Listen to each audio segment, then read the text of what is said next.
எல்லோருக்கும் வணக்கம் அன்பர்களே. இன்னைக்கு உற்சாக பதிவில் தொடர்ந்து எதை பற்றி பார்க்க போறோம்னா, முருகனுடைய அறுபடை வீடுகளில் 5ஆம் படை வீடாக இருக்கக்கூடிய திருத்தணி முருகன் கோவிலுடைய சிறப்புகள் தாங்க. இந்த கோவிலில் நீங்கள் சென்று ஒரு முறை வழிபட்டாலே போதுங்க, உங்கள் வாழ்க்கையில் மாற்றத்தை ஏற்படுவதை நீங்கள் உணர முடியுங்க. நீங்கள் திருத்தணி கோவிலுக்கு செல்வதாக இருந்தால் எப்படி வழிபடணும்னு தெரியணுமா? இந்த வீடியோவை ஸ்கிப் பண்ணாமல் பாருங்கள். இந்த வீடியோ உங்களுக்கு பயனுள்ள தகவல்கள் நிறைந்ததாக இருக்கும். மறக்காமல் உற்சாக நியூஸ் சேனலுடைய பெல் பட்டனை கிளிக் பண்ணி சேனலை சப்ஸ்கிரைப் பண்ணிக்கோங்க. லைக் பண்ணுங்கள், ஷேர் பண்ணுங்கள், கமெண்ட் பண்ணுங்கள். வாங்க வீடியோக்குள்ளே போகலாம்.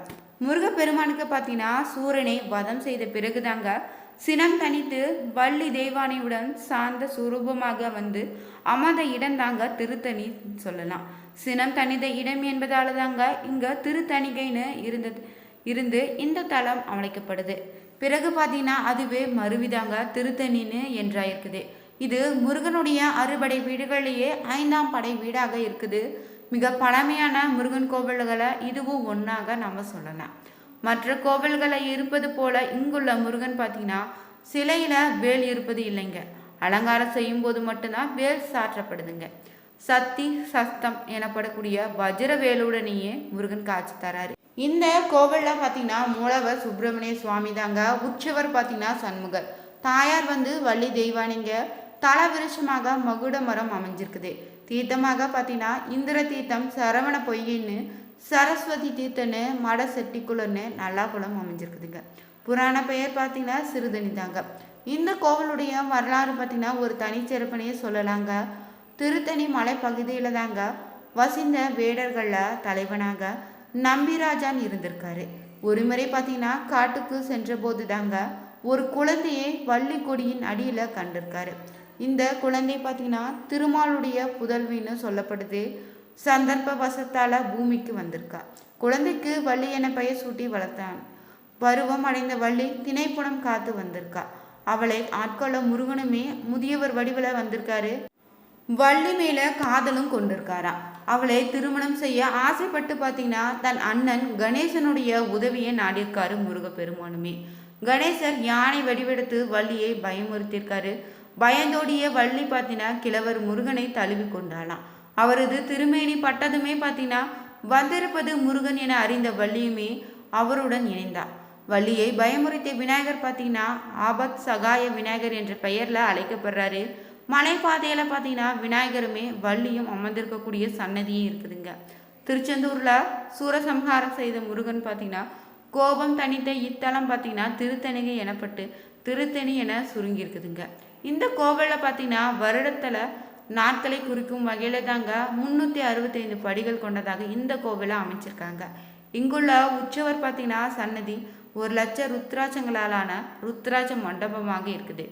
இந்திரன் தனது ஐராவத்தை தெய்வானைக்கு கல்யாண பரிசாக தந்த தலமும் இதுதாங்க. இங்குள்ள மூலஸ்தானத்தில் பார்த்தீங்கன்னா முன்னாடி மயிலுக்கு பதிலாக யானை இருக்குது. அதாவது முருகன் நோக்கி இல்லாமல் வாசலை நோக்கி பார்த்தபடி இருப்பது விசேஷமான தரிசனமாக நீங்கள் சென்று தரிசிக்கலாங்க. மற்ற கோவில்கள் போல இங்கே பார்த்தீங்கன்னா முருகனுடைய சிலையில் வேல் இருப்பது இல்லைங்க. அலங்காரம் செய்யும் போது மட்டும்தாங்க வேல் சாற்றப்படுதுங்க. சக்தி ஹஸ்தம்னு வஜர வேலுடனே முருகன் காட்சி தருவார்.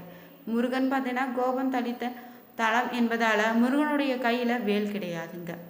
சூரனோடு போரிட்ட பிறகுதாங்க இங்கு வந்ததால் போரிட்டதன் அடையாளமாக பார்த்தீங்கன்னா இத்தலத்தில் இருக்கக்கூடிய மூலவருடைய நெஞ்சில் பல்லிம்னா துவாரம் இப்போது இருக்குங்க. முருகன் வழிபட்ட இந்திரனால் உருவாக்கப்பட்ட கால்ஹாரா தீர்த்தம் மலையில் இருக்குது. மூலவர் சன்னதியில் பார்த்தீங்கன்னா மேல் உள்ள விமானம் 6 தலங்களை கொண்டதாக அமைச்சிருக்காங்க. இத்தலத்துக்கு பார்த்தீங்கன்னா குன்று தோராடல் என சிறப்பு பெயர் இருக்குதுங்க. சூரசம்ஹாரம் இல்லாத அறுபடை வீடு பார்த்தீங்கன்னா திருத்தணி முருகன் கோவில் மட்டும்தாங்க. முருகன் பார்த்தீங்கன்னா திருச்செந்தூரில் அரசர்களுடன் போரிட்டு வென்றதன் அடிப்படையில் பார்த்தீங்கன்னா கந்த சஷ்டியின் போது சூரசம்ஹாரம் மற்ற தலங்களில் சிறப்பாக நடத்தப்படுது. ஆனால் இந்த கோவிலில் மட்டும்தாங்க சூரசம்ஹாரம் நடப்பது இல்லைங்க. அன்று முருகனை குளிர்விக்க பார்த்தீங்கன்னா 1000 கிலோ மலர்களால் புஷ்பாஞ்சலி செய்வாங்களா. இருப்பினுமே முருகனுடைய அருளை பெற வேண்டி கந்த சஷ்டி விழா பார்த்தீங்கன்னா கோலாகலமாக கொண்டாடப்படுதுங்க. கஜவள்ளி இங்குள்ள பார்த்தீங்கன்னா கஜவள்ளி வள்ளியுமே தெய்வானையும் இணைந்த அம்சமாக அருள் பாலிப்பா.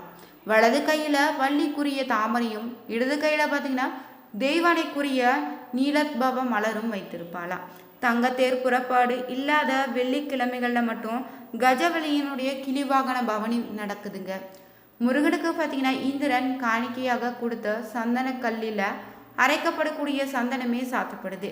இதில் சிறிதளவே நீரில் கரைத்து குடித்தால் நோய் தீர்வதாக சொல்லப்படுதுங்க. விழா காலத்தில் பார்த்தீங்கன்னா இந்த பிரசாதம் கிடைக்குங்க. ஆடி கார்த்திகை பார்த்தீங்கன்னா முருக பெருமானுடைய இந்திரன் ஆடி கார்த்திகையில் கல்ஹார புஷ்பம் என்னும் மலரால் வழிபட்டதாக தல வரலாறில் கூறப்பட்டிருக்குது. 3 நாள் நடக்கக்கூடிய இந்த விழாவில் தாங்க ஆடி வாரத்தில் உள்ள சரவண பொகைக்கு சுவாமி எழுந்தருள்வார். இந்த நாளில் நீங்கள் மலர்காவடி எடுத்து முருகனை வழிபடுவோருக்கு நினைத்தது நிறைவேறுங்க. முருக பெருமானுக்கு பார்த்தீங்கன்னா அறுபடை வீடுகளில் 5ஆம் படை வீடாக இருக்கக்கூடியதாங்க இந்த திருத்தணி முருகன் கோவில் தாங்க. வள்ளலார் பார்த்தீங்கன்னா கண்ணாடியில் முருகப்பெருமானை தரிசனம் கண்டு அருள் பெற்றார்னு சொல்லப்படுது. இந்த முருகப்பெருமான் பார்த்தீங்கன்னா திருத்தணிகை முருகப்பெருமான்னு குறிப்பிடுவாங்க. திருவருட்பார் நூலில் பார்த்தீங்கன்னா சீர்கொண்ட தெய்வ வதனங்கள் ஆறும் என பாடலில் முருகனுடைய திருவரு தரிசனம் பெற்ற அற்புதத்தை பற்றி வள்ளலாரும் கூறியிருக்காருங்க.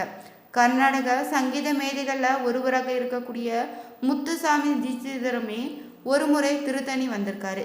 மெய்மறந்து உள்ளமுருகி முருகனை வணங்கி துதித்து கொண்டிருந்திருக்காராங்க. முருக பெருமானே பார்த்தீங்கன்னா சிறு வடிவில் வந்து ஒரு கற்கண்டை தீட்சிதர் வாயில போட்டதாகவும் அன்று முதல் இவர் பார்த்தீங்கன்னா அற்புதமான கீர்த்தனைகளை பாட ஆரம்பித்ததாகவும் சொல்லப்படுதுங்க. முருகப்பெருமான் பார்த்தீங்கன்னா கோபம் தணிந்து அருளக்கூடிய தலம் என்பதால திருத்தணியில் சூரசம்ஹார விழா நடைபெறுவதில்லைங்க. காதர் என்னும் இஸ்லாமியர் பார்த்தீங்கன்னா கட்டப்பட்ட நவாப் மண்டபத்தில் ஆடி கிருத்திகை போன்ற திருவிழா காலங்களில் இஸ்லாமிய நண்பர்கள் வாத்தியம் இசைக்கிறாங்க. சேத்துப்பட்டிற்கு அருகாமையில் இருக்கக்கூடிய தேவிகாபுர மலையில் குடிக்கொண்டு இருக்கக்கூடிய சிவனுக்கும் அனுதினமும் வெந்நீர் அபிஷேகம் நடந்து வருது. அதே போல் பார்த்தீங்கன்னா திருத்தணி கோவிலில் இருக்கக்கூடிய முதல் பிரகாரத்தில் இருக்கக்கூடிய பாலமுருகனுக்கு ஆருத்ரா அன்று வெந்நீர் அபிஷேகம் நடைபெறுதுங்க. முருகப்பெருமான் பார்த்தீங்கன்னா தன்னுடைய கிரிய சக்தியாக இருக்கக்கூடிய தெய்வானியை திருப்பரங்குன்றத்தில் திருமணம் செய்து கொண்டது போலதாங்க திருத்தணிகையில் தன் இச்சா சக்தியாக இருக்கக்கூடிய வள்ளியம்மையை திருமணம் செய்து கொண்டு மகிழ்ந்து இனிது முயற்சிருக்கிறாராம். இந்த கடவுளை பார்த்தீங்கன்னா 5 குறிப்பிட்ட தினங்களில் தொடர்ந்து வழிபடும் போது பக்தர்களுடைய கடவுளின் ஆசையை பெற்று அவரது வாழ்க்கையில் பார்த்தீங்கன்னா அரிய பேறுகளை பெற்றவராக மாறுறாங்களாங்க. திரேத யுகத்தில் ராவணனை போரில் வென்று அதனால் தாங்க ஏற்பட்ட பாவத்திற்கு பரிகார பூஜைகள் செய்ய ராமேஸ்வரம் சென்று திரும்பும் வழியில் பார்த்தீங்கன்னா சிவபெருமான் கேட்டுக்கொண்டதற்கிணங்க தாங்க திருத்தணிகையில் முருகப்பெருமானை வழிபட்டு மனம் சாத்தி பெற்றதாக புராண தகவல் மூலம் நம்ம தெரிஞ்சுக்க முடியுது. துவாபர யுகத்தில் பார்த்தீங்கன்னா அர்ஜுனனை தென்பகுதிக்கான தீர்த்த யாத்திரை செல்லும் வழியில் தாங்க இந்த கோவில் சுவாமியை தரிசித்து ஆசை பெற்றதாகவும் சொல்லப்படுதுங்க. திருத்தணிகையில் நீங்கள் முருகனை வழிபட்டு தாரகாசுரனால் கவரப்பட்ட தமது சக்கரமும் சங்கு முதலியவற்றை திருமால் மீட்டு பெற்றதாகவும் சொல்லப்படுது. உண்டாக்கிய விஷ்ணு தீர்த்தமே மலையின் மேலே கோவிலுக்கு மேற்கே அமைஞ்சிருக்குது. திருத்தணிகளை பார்த்தீங்கன்னா பிரம்மதேவர் முருகப்பெருமானை பூஜித்த படைப்பு தொழில் செய்யும் ஆற்றலை திரும்ப பெற்றிருக்காரு. மேலும் பார்த்தீங்கன்னா சூரபத்மனால் கவரப்பட்ட தமது செல்வங்களையுமே முருகன் அருளால் திரும்ப பெற்றிருக்காராம். கலைமகளுமே இந்த தளத்தில் முருகனை பூஜித்திருக்கா. கிழக்கே மலையடிவாரத்தில் பார்த்தீங்கன்னா மலை மேலே ஏறி செல்லக்கூடிய வழியில் பார்த்தீங்கன்னா பாதி தொலைவில் மலையடிகளை அடுத்த வடபக்கத்தில் பிரம்மதேவர் உண்டாக்கிய பிரம்ம தீர்த்தம் நீங்கள் தரிசிக்கலாங்க. பிரம்மசுனைன்னு இது அழைக்கப்படுதுங்க. தென்கரையில் பிரம்மேஸ்வரர் கோவிலும் அமைஞ்சிருக்குது. தேவர்கள் பார்த்தீங்கன்னா திருப்பார்கடலை கடைந்த போது மந்தார மலையை மத்தாகவுமே வாசுகி எனக்கூடிய நாகத்தினை நானாகவும் கொண்டு கடந்திருக்காங்க. அங்கனம் பார்த்தீங்கன்னா கடைந்த போது வாசுகி நாகத்தினுடைய உடலில் படுமழுகளுக்கு புண்களுக்குமே தழும்புகளும் ஏற்பட்டு பெரிதும் துயர் விளைவித்தன.